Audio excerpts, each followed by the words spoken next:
So what's going on, guys? DIY Dan here again, and in this video I'm going to be doing some rewiring on my 2001 Taiga wakeboarding boat.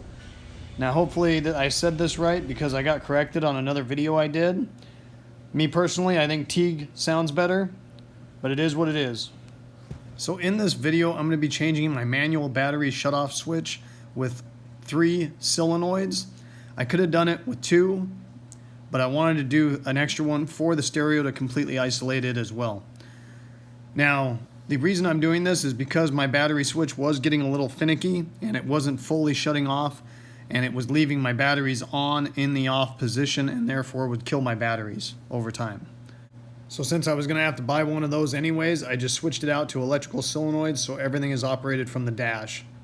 I'm going to show you guys how I did this on a wiring diagram because it's easier to follow than on the boat itself. Then I'll show you some footage of the install on the boat itself with an overview of the wiring as well. Then I'm going to show you at the very end of a single battery diagram. So if you only have one battery, it is a lot simpler diagram and easier to do. As always, guys, I try and give the most information in the least amount of time as possible. And I also show you the mistakes I made along the way so you don't have the same issues. So let's get to it. So my boat runs 2 different amps, one for the sub and one for the speakers on the tower.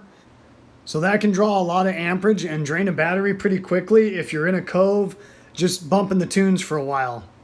So that's why it's nice to have 2 batteries and to be able to isolate them side to side. So if you're sitting in a cove doing that, you can put it on the battery that is running the stereo and not the one that cranks the engine. But also you need to be able to, when the engine is running, turn that battery back on so it'll charge back up. So I actually took off this battery switch and I wanted to show you guys how it worked, just so you know, even though I'm not going to be reusing one. So on the back of this switch you're going to have 3 studs. This one is your battery going to your engine or boat. Then you have one that's going to be for battery number 1 and then another one for battery number 2. So when you're in position number 1, what it's going to do is it's going to transfer from this stud to your main stud going to your engine. Then if you transfer it to battery number 2, it's going to disconnect this and transfer from that stud over to the main one going to the engine. And then obviously if you're in all, it's going to connect both studs to the main lead going to the engine. So basically I'm going to replace that with 2 solenoids that are going to do the exact same thing, except I can operate them from rocker switches in the dash. So one concern might be that what if you don't have enough voltage to operate the solenoid to get it to kick over? Well, if you don't have enough voltage to operate that solenoid, you don't have enough voltage to start the engine, so that's irrelevant. So this is a diagram of the basic wiring before I changed it. This is your main battery shutoff switch. You've got a battery 1 power lead coming in, battery 2 power lead coming in, and then you have your lead out to the engine, which also had a couple inline fuses on it. What I didn't like about this, besides the fact that my switch was going bad, is they had the main power for the amps coming down right off the battery. So even if you had this shut off, you could possibly have a draw. Now these amps have a trigger that comes from the stereo to trigger them on and off. So theoretically you should never have a draw on those. But I added an extra shut off for that just to be on the safe side. So that's how the original wiring was. And then they did have a switch for the stereo on the dash to turn it on. However, I think they just ran the key on power through it, which I changed as well. So I ended up getting my solenoids at a local automotive store. However, I did find this one on Amazon that would work just as good. Make sure you get a solenoid with the dual small poles. Ones with a single pole have to be self-grounded, and you probably won't be mounting it to a metal surface on a boat. So now I'm going to go over the wiring that I did to put the 3 solenoids in my system instead of the manual battery switch. Right here I've got battery number 1, switch number 1, solenoid number 1, battery number 2, switch number 2, solenoid number 2. So this is my main battery lead, the large battery cable coming off of battery number 1, and it's going over to this side of solenoid number 1. Then I have a small battery lead coming around and going to switch number 1. When you turn on switch number 1, power goes through the switch, comes back, and excites this solenoid which transfers this battery power through the solenoid and to the battery cable that is running to the engine. Same thing with switch number 2. I've got main battery power coming up to this side of the solenoid. Then I have a smaller power cable running around going to switch number 2. When you turn on switch number 2, battery power comes back through, over, excites the solenoid, and transfers this battery cable over. And I made a jumper to go between the 2 solenoids right here, and it goes through and also powers the battery cable going to the engine. Now, the solenoids also need a ground in order to excite, so this green wire right here is ran to the negative on battery number 2 for both solenoids. And on those solenoids, it does not matter which is the positive and which is the negative when you wire it in. It also does not matter on the bigger studs on the solenoid which battery cable goes where.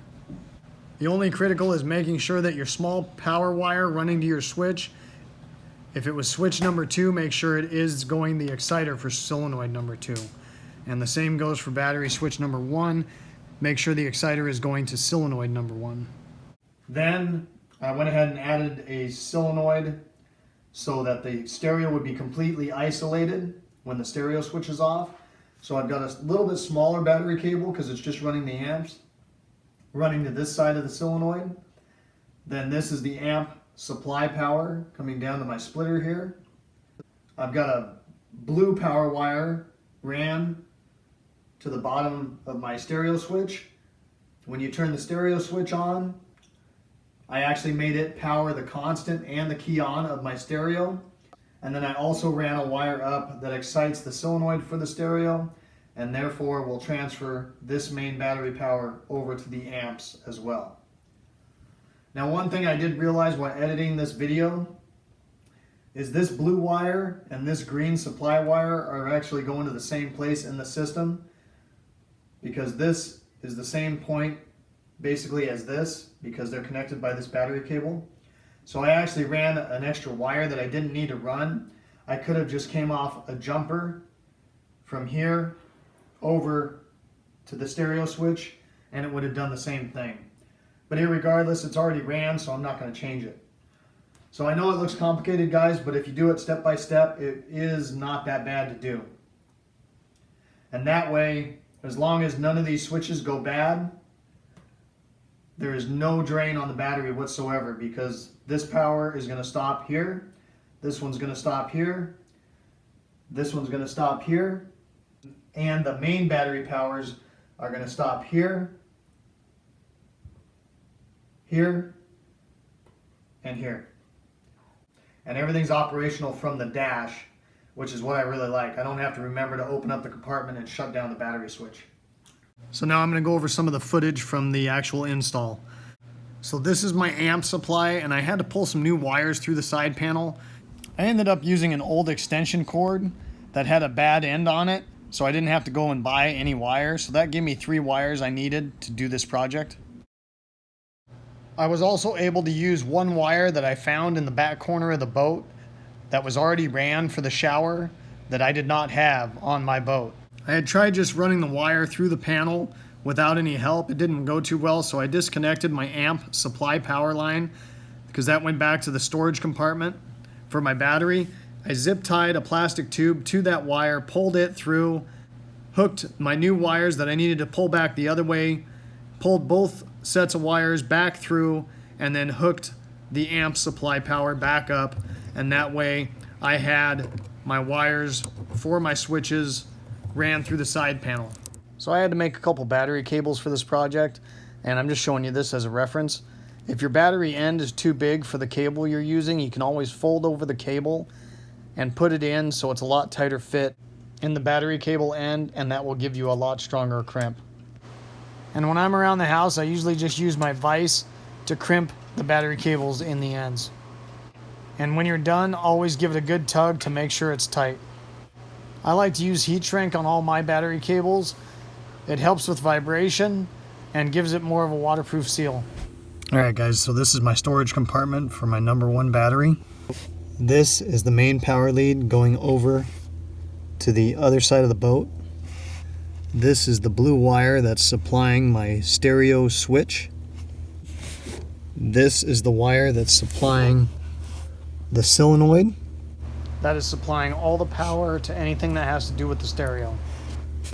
This red wire is the wire coming back from my stereo switch to excite this solenoid. So therefore this battery transfers over to the amp and stereo feed. And there you can see that's a big fuse for the amp supply as well. And then this is my green wire, so I have a ground to the solenoid. And this is actually the negative that's running over to my amps. So from that compartment, they jump over to the very back compartment on my boat, and then they run across the back of the boat. Now this is how this red cable was ran. And on this boat, these two panels just lift up, and I was able to reach down and put the cables through the hole into the battery compartments. So I just zip tied my cable to the red battery cable that was pre-existing. Now right here is where the old manual battery shutoff switch was mounted, and then this floor panel was able to lift up as well. That gave me access to running the battery cables through into the other battery compartment. So now we're over in battery storage compartment number 2. This is the battery cable running from battery 1 over this way. This is the main battery cable running to the engine, and this is the jumper that I made between the two solenoids. This is the main power cable coming from battery number 2. This is my power feed to battery switch number 2. And this is my power feed to battery switch number 1. So there was a couple inline fuses that were ran on the engine side of the battery cable, and I just put those back at the same location in the system as what they were. So one other change I did do is this is my fuse for my automatic bilge pump, and this was actually running straight to battery power as well. I wired that in so one of the battery switches has to be in the on position, so it's on the excited side of the solenoids. And the reason for that was I didn't want the possibility of the float getting stuck in the on position and draining the battery as well. Again, I've got this green wire. This is going to the ground of battery number 2, and that's supplying my ground to both solenoids. And then this is my black wire from battery switch number 1 is going to the exciter on that solenoid. And then this one is the white wire coming from battery switch number 2 going to the exciter for this solenoid. So once again, if I hit battery switch number 2, it's going to bring power to this solenoid, excite this, and this power feed is going to jump across and feed the main engine battery cable. Same thing if I engage that solenoid from the black wire from battery switch number 1, it's going to excite that solenoid, and it's going to transfer that battery cable over to this one, which is going to go through my jumper that I made here and supply battery power to the main engine as well.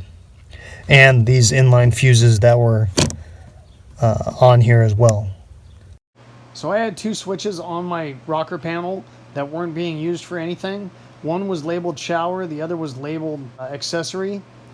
So I ended up using the fuses that were for those two accessories that I don't have for my switches to excite the solenoids.